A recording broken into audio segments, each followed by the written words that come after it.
felt from as far north as Montserrat, St. Kitts, Nevis. It was felt in St. Lucia. We have reports from St. Vincent and the Grenadines, Grenada, and Trinidad and Tobago, as well as Barbados. So it was felt widely in the Eastern Caribbean. It certainly is a big event. It's probably one of the biggest events we have had, certainly within the last 20 years, and perhaps one of the largest we've had since the unit has been recording earthquakes since the 1950s. So it was a significant event in the region. Now, in addition to the magnitude of it, there was also the length. Can you discuss with us a little the length of that earthquake? Well, the magnitude to a large extent tells you something about what you're speaking about, the duration of the shaking. Of course, the magnitude deals with how much energy the earthquake would have released. It's a measure of that. And depending on the amount of energy the earthquake have, the extent to which it shakes the ground would be longer. So the larger earthquakes, the earthquakes of bigger magnitude would tend to shake the ground longer, which is why people would have felt the shaking for a little bit longer.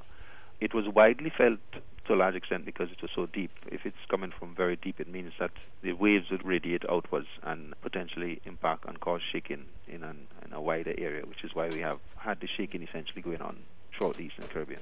Now, the unit, I'm sure you might be able to estimate, for example, what intensity would have been felt in different islands given the epicenter and also the depth of it.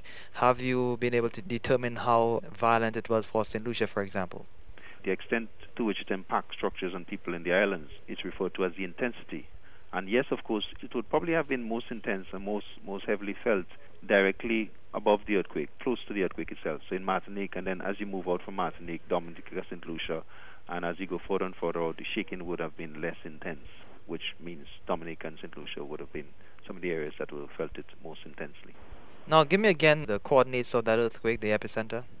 It's 14.7 degrees north, 60.89 degrees west. That's the preliminary magnitude location that we have currently.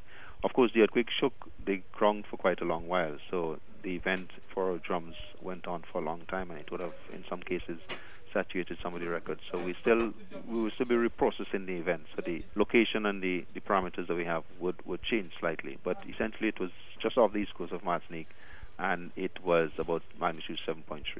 Now, what kind of damage has been reported so far? Is your office getting any reports of death or injury in Martinique, for example, where it would have been felt the strongest? No, not so far. We, in fact, haven't had any reports anyway of any significant damage. We've had one report so far of some structural damage to a building in St. Vincent, in Kingston, St. Vincent. But apart from that, we haven't had any reports of any damages or any other effects of the earthquake.